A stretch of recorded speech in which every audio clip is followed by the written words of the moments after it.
দেখে আসলাম কাজল রেখা, কারণ এটি ওটিটি প্ল্যাটফর্মে মুক্তি দেওয়া হয়েছে বঙ্গ ওয়েবসাইটে। সাম্প্রতিক সময় এই সিনেমাটা দেখে কিছু বিষয় আপনাদের কাছে শেয়ার করার ইচ্ছা হলো, তাই আজকের ভিডিওতে কথা বলছি। সিনেমাটা হলে মুক্তি পেয়েছিল ঈদের সময়, কিন্তু কোনো না কোনোভাবে দেখা হয়নি, বলা চলে ইচ্ছাকৃতভাবে দেখিনি কেমন হতে পারে। তো এই সিনেমায় মুখ্য চরিত্রে যদি দেখানো হয়, প্রথমে আমরা ইশাক জাকের এবং আবুল কালাম আজাদের ভালো একটা অভিনয় দেখি। এরপরে এই সিনেমাটিকে সম্পূর্ণ চরিত্রে অভিনয় করেছে যেমন কাজল রেখা, মন্দিরাকা চক্রবর্তী, শরীফুল রাজ, মিথিলা এবং খায়রুল বাশার। মোটামুটি তারাই অভিনয় করেছে সিনেমাতে। এই সিনেমা কথা শুরু করার আগে আমি যেটা শুনেছি, ময়মনসিংহ জেলায় কোনো একটা লোকমুখের গল্প এবং এখন পর্যন্ত কাজল রেখা গীত সঙ্গীত গাওয়া হয় ময়মনসিংহে। তো এই সিনেমাটা কারা দেখবে, প্রথমেই এই বিষয়টা এখানে কথা বলতে হবে সিনেমার রিভিউ দেওয়ার আগে।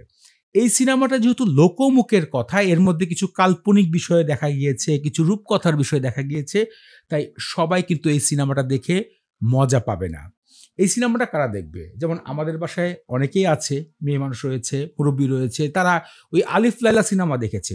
বিষয়টা আমি কিন্তু নেগেটিভ করে কিছু বলছি না, যে এমন কিছু দেখতে চাচ্ছে যে আগের দিনের ছোঁয়া পেতে চায়, তারা দেখবে। যেমন আমি এই সিনেমাটা দেখতে গিয়ে বলছিলাম না, চলছে না, কিন্তু আমার ওয়াইফ দেখে বলছে তার কাছে খুব ভালো লেগেছে।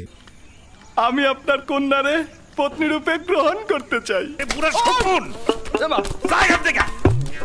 এখন আসেন সিনেমা নিয়ে কিছু কথা বলি। সিনেমা যদি গল্প বলতে হয়, তাহলে এখানে খুব সুন্দরভাবে প্রথমে দেখানো হয় যে একটা মানুষ বা একটা বণিকের জীবন, সে গরিব হয়ে যায় জুয়া খেলে, তারপরে তিনি সামনের দিকে কোনো একটা মহর্ষির কথা শুনে ব্যবসা শুরু করে এবং মহর্ষির কাছ থেকে তিনি একটা পাখি পায়, সেই পাখি ভবিষ্যৎবাণী করে।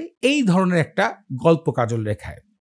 তারপরে দাসী রানী হয়ে যায় দাসী, আর দাসী হয়ে যায় রানী, এরকম গল্প হয়তো আপনিও শুনেছেন ছোটবেলায়। এরকম একটা গল্পর ফিলিংস পাবেন এই সিনেমাতে।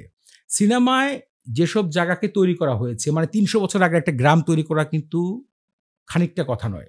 তো এরকম একটা গ্রামের ফিল তৈরি করেছেন পরিচালক গিয়াসউদ্দিন সেলিম। তিনি দুর্দান্ত সবসময় কাজ করেন। তার পরিচালিত সিনেমার মধ্যে লাস্ট আমি দেখেছিলাম গুণিন, যে সিনেমাতে শরীফুল রাজ এবং পরিমণি অভিনয় করে, সেই সিনেমাটা আমার কাছে খুব ভালো লেগেছিল। তবে এই যে কাজল রেখা, সেটা আমার কাছে ভালো লাগেনি, কিন্তু সিনেমা সুন্দর, কারণ আমি তো এই জনজারের সিনেমা বিষয়টা পছন্দ করি না, যেখানে গ্রাম্য সভ্যতার কিছু গল্প আসবে, কিছু রূপকথার গল্প আসবে। তো এই পুরো ফিলটাকে গিয়াসউদ্দিন সেলিম সরকারি অনুদানের সিনেমা কাজল রেখাতে দিয়েছে। এমন এমন জায়গায় শুটিং করেছে, আমি মনে করব এই শুটিংগুলো খুবই কষ্টের বিষয় ছিল, কারণ এমন জায়গায় যেতে হবে যেখানে একদম কোনো মানুষ নেই, লোকালয় নেই, একদম পাহাড় এলাকায় গিয়ে শুটিং করতে হয়েছে। সেখানে প্রত্যেকটা সিনকে নেওয়ার জন্য যথেষ্ট পরিমাণ কষ্ট করতে হয়েছে আমার মনে হয় পরিচালককে। সিনেমাটি নিয়ে আরেকটা বিষয় বলতে হয়, সিনেমাটা যতক্ষণ আমি দেখছিলাম চোখের ভালো লাগা আছে, কারণ অনেক আগের গ্রাম বাংলার আপনি বিষয়গুলো দেখতে পারবেন। তবে কিছু কিছু জিনিস আমার কাছে মনে হয়েছে আরেকটু কোয়ালিটি ভালো হলে আরেকটু বেশি ভালো লাগতো। যেহেতু এটা সরকারি অনুদানের সিনেমা, তাই এটাকে নিয়ে অত বেশি আশা করাটাও আমাদের কিন্তু ঠিক নয়, কারণ এটা একটা বাজেট হতে হবে।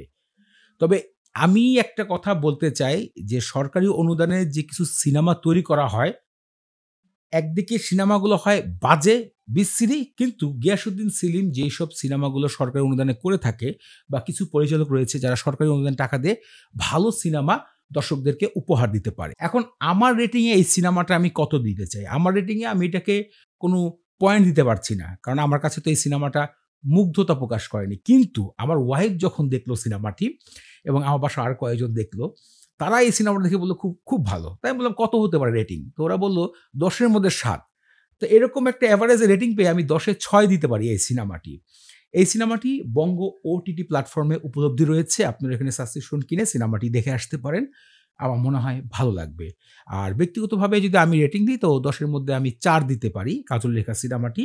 তবে বাংলার যারা গ্রামের মানুষ রয়েছেন তাদের কাছে এই সিনেমাটা কিন্তু দুর্দান্ত লাগবে।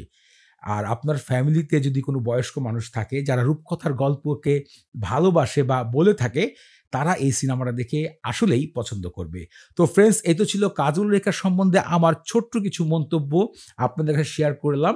যারা কাজল রেখা সিনেমাটি দেখেছেন তারা ভিডিওতে কমেন্ট করে জানাবেন কেমন লেগেছে আপনাদের মূল্যবান মতামত। আজকে এখানেই বিদায় জানাচ্ছি, পরবর্তী দেখা হচ্ছে নতুন কোনো ভিডিওতে।